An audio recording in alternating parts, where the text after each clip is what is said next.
শুভ সকাল বন্ধুরা, একটি বৃষ্টি ভেজা সকাল আর তোমাদেরকে সাথে নিয়ে আমার আজকের ব্লগটা আমি শুরু করছি।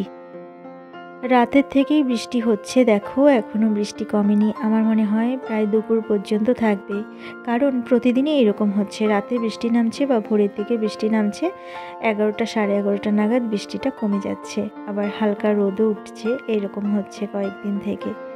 তো আমি রান্না বসিয়ে তারপর জানালার ধারে এসে দাঁড়িয়েছি। রিজুর স্কুল আছে, রিজু একটু পরেই স্কুলে বেরিয়ে যাবে। তো ভাতটা নামিয়ে তারপর ওকে উঠাবো ঘুম থেকে। ও আবার ঘুম থেকে উঠে স্নান করে তারপরে স্কুলে যায়। স্কুল থেকে আসতে তো অনেকটা দেরি হয়ে যায়, সকালে স্নান না করে গেলে খুব অসুবিধে হয়। রিজু প্রতিদিনের মতো রেডি হয়ে স্কুলের উদ্দেশ্যে রওনা দিয়ে দিল, আর গাড়ি চলে এসেছে। এই 2-3 দিন হলো গাড়িটা এসে দাঁড়িয়ে থাকে, 2-3 মিনিট করে দাঁড়িয়ে থাকে। রিজুর একটু দেরি হচ্ছে, কারণ সামনে ওর গানের অনুষ্ঠান আছে স্কুলে, ওকে তো গানের প্র্যাকটিস করে তারপরে স্কুলে যেতে হয়, তাই একটু দেরি হয়ে যায়। এমনিও গানের প্র্যাকটিস করেই যায়, কিন্তু গানগুলো করে না, শুধু স্বরলিপিগুলো করে সকালে। তো ইদানিং তো গানটাও প্র্যাকটিস করতে হচ্ছে, তাই একটু দেরি হচ্ছে আর কি। আর দেখো এই যে বৃষ্টি পড়ছে, আর এই নারকেল গাছটাই দেখাই, কি করব, ওইদিকে নারকেল গাছটা তো নষ্ট হয়ে গেছে, মরে গেছে। তো এই দিকটাই তোমাদেরকে একটু দেখিয়ে দিলাম, কারণ সকালে উঠে না এই সবুজ গাছপালা না দেখলে না খুব একটা ভালো লাগে না, তাই না, চোখের শান্তি হয় না। আর এখানে দেখো তুলসীর চারাগুলো বেশ বড়ই হয়ে গেছে। এবার আমি চলে এলাম ঘরে, গোপাল সোনাকে জাগাতে হবে। গোপাল সোনাকে প্রণাম করে রান্নাঘরে চলে গেছিলাম। এই যে দেখো চা করে নিয়ে এলাম, চাটা বসিয়ে তারপরে আমি বাইরে গেছিলাম বারান্দায়। তো চাটা হয়ে গেছে, নামিয়ে নিয়েছি। আর দেখো এখনও কিন্তু বৃষ্টি পড়ে যাচ্ছে।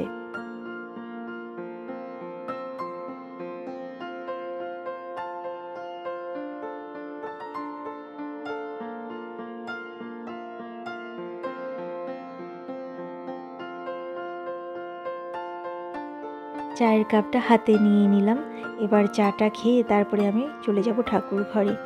আর দেখো আমি চলে এসেছি ঠাকুর ঘরে। এই যে আমার গোপাল সোনা এখনও ঘুমোচ্ছেন, তাকে এখন জাগাতে হবে।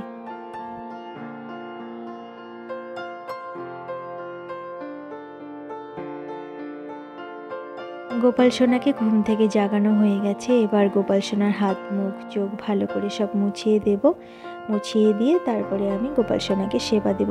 আর এই জামাটা না ছাড়িয়ে দেওয়া উচিত ছিল আমার, কিন্তু ছাড়িয়ে দিলাম না। গোপাল সোনাকে স্নান করিয়ে তারপর আমি জামাটা ছাড়িয়ে দেব। বৃষ্টি পড়ছে তো জামা কাপড়গুলো ভালো মতন শুকোতে চায় না, তাই একবারে স্নান করিয়ে তারপর ছাড়িয়ে দেব। আমি এবার চলে এলাম রান্নাঘরে, মাছগুলো ফ্রিজ থেকে বের করে রাখবো, তা না হলে না সহজে বরফ ছাড়তে চায় না, তাই না। তো মাছগুলো বের করে নিলাম, নিয়ে এবার এই যে সিঙ্কের মধ্যে জল দিয়ে রেখে দেব।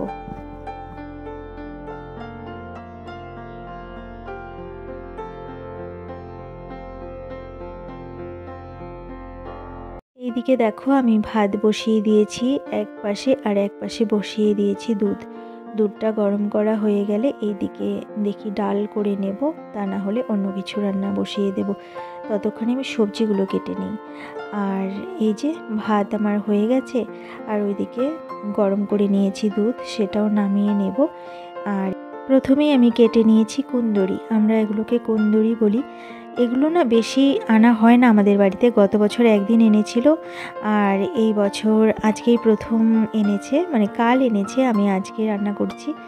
দেখো এটাকে না আমি কালো জিরে ফোড়ন দিয়ে পেঁয়াজ দিয়ে পেঁয়াজটা একটু ভাজা ভাজা করে নিয়ে তারপরে এটা দিয়ে দিলাম, আর নুন হলুদ আর চেরা কাঁচা লঙ্কা দিয়েছি। এইভাবেই আমি এগুলোকে ভেজে নেব। এগুলো কিভাবে খায় আমি জানি না, তো ইউটিউবে আমি দেখেছিলাম একজনকে এইভাবে ভাজা করতে, তো তারটা দেখে আমি ওইভাবে ভাজা করে নিলাম।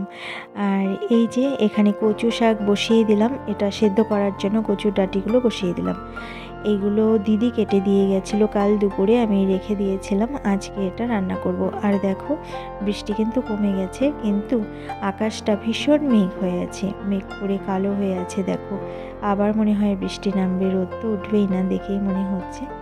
যাই হোক, এবার আবার রান্নার ওইদিকে যেতে হবে। দেখতে এলাম, আমি রান্না করতে করতে মাঝে মাঝে এইদিকে এসে দাঁড়িয়ে থাকি, আমার না বেশ ভালো লাগে এখানে দাঁড়াতে।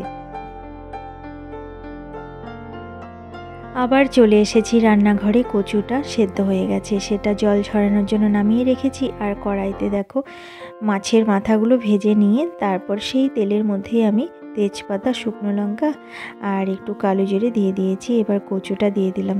কচুটা ইলিশ মাছের মাথা দিয়েই রান্না করব।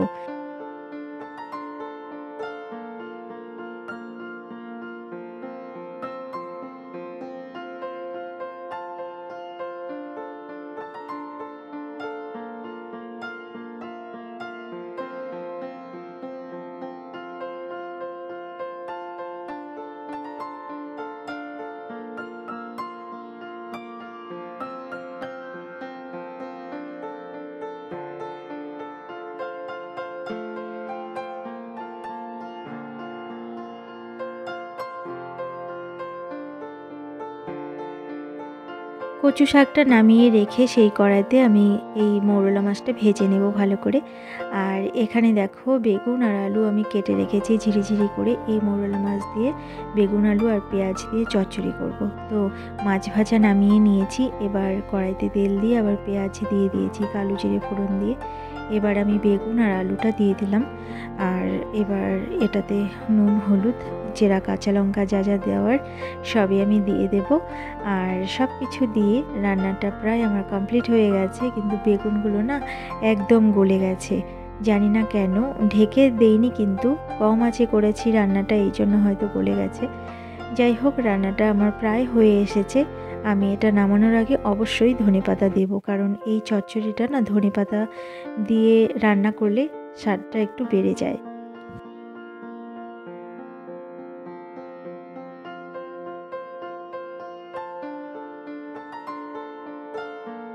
মৌরলা মাছের চচ্চড়ি আমার কমপ্লিট হয়ে গেছে। এটা নামিয়ে নিয়েছি। এবার আমি করব মাছের ঝোল।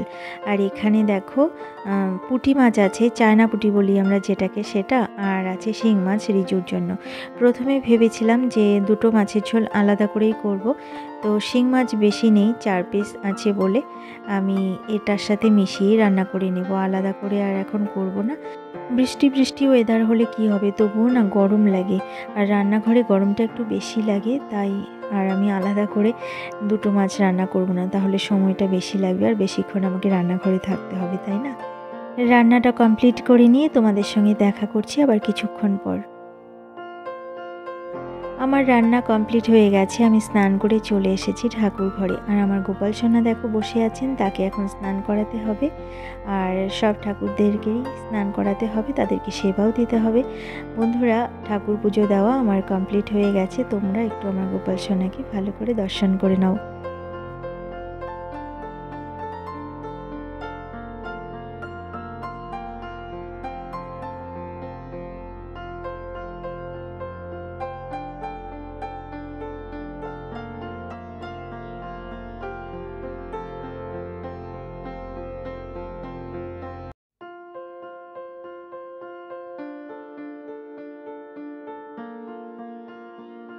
ঠাকুর ঘর থেকে বের হয়ে আমি একটু ভিডিও এডিটিংয়ের কাজ করছিলাম।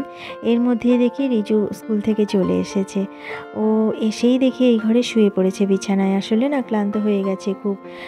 ওদের তো আজকে যোগার ক্লাস থাকে, তার মধ্যে আবার গান আছে, গানের রিহার্সেল হচ্ছে এখন। তো সব মিলিয়ে একটু ক্লান্ত হয়ে গেছে ছেলেটা।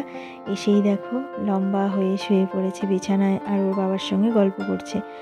অন্যদিন স্কুল থেকে এসে ওর যত গল্প সব আমার সাথে করে, কিন্তু আজকে যেহেতু ওর বাবা বাড়িতে আছে, তাই আমাকে দেখো পাত্তাই দিচ্ছে না, ওর বাবার সাথেই গল্প করে যাচ্ছে। যাই হোক, এবার আমরা চলে এসেছি রান্নাঘরে। আমার আগে রিজুর বাবা চলে এসেছে রান্নাঘরে। আর এখানে দেখো মাছের চচ্চড়ি নিয়ে এসেছে, থালাগুলো সব রেডি করে নিয়েছে, কাগজের প্লেটগুলো। আর এই যে মাছের ঝোলটা না পাতলা করে করেছি ধনেপাতা দিয়ে, খুব একটা মশলা আমি দেইনি। আর এখানে ডাল করেছি পেঁপে দিয়ে, এটা কাল রাতে আমি করে রেখেছিলাম, সেটাই আছে। আর ওই যে কুন্দুরি ভাজা আর কচু শাকটা গ্যাসের টেবিলেই রয়ে গেছে, সেটা আর আনিনি। আসলে মনে হয় এখানে জায়গা পাইনি রাখার, তাই সেগুলো আর আনিনি। সেগুলো আমি প্লেটেই দিয়ে দেবো। যাই হোক, এবার আমরা দুপুরের খাবারটা খেয়ে নিই, তারপর আবার তোমাদের সঙ্গে বিকেলে দেখা হচ্ছে। আর ওই দেখো রিজুর বাবা পেঁয়াজ কাটছে, বলছে ভাতের সাথে নাকি কাঁচা পেঁয়াজ খাবে, তো সেটাই রেডি করছে কেটে।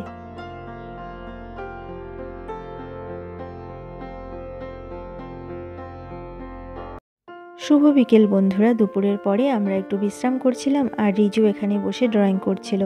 দেখো এই জল রঙটা এখন করলো, ছবিটা এঁকে। এই আঁকাটা স্যার এঁকে দিয়েছেন ওকে, ও শুধু জল রঙ করেছে। আর এই যে এটা ওর ক্লাস ওয়ার্ক ছিল, সেখানে বসেও করেছে, কিন্তু না এটা বেশ ভালোই হয়েছিল। কিন্তু এই দিকের যে পেজটা এটা বন্ধ করে দিয়েছিল মনে হয় সেটা শুকানোর আগে, তাই ওই রকম একটু কেমন যেন হয়ে গেছে কালারটা মুখের দিকটা।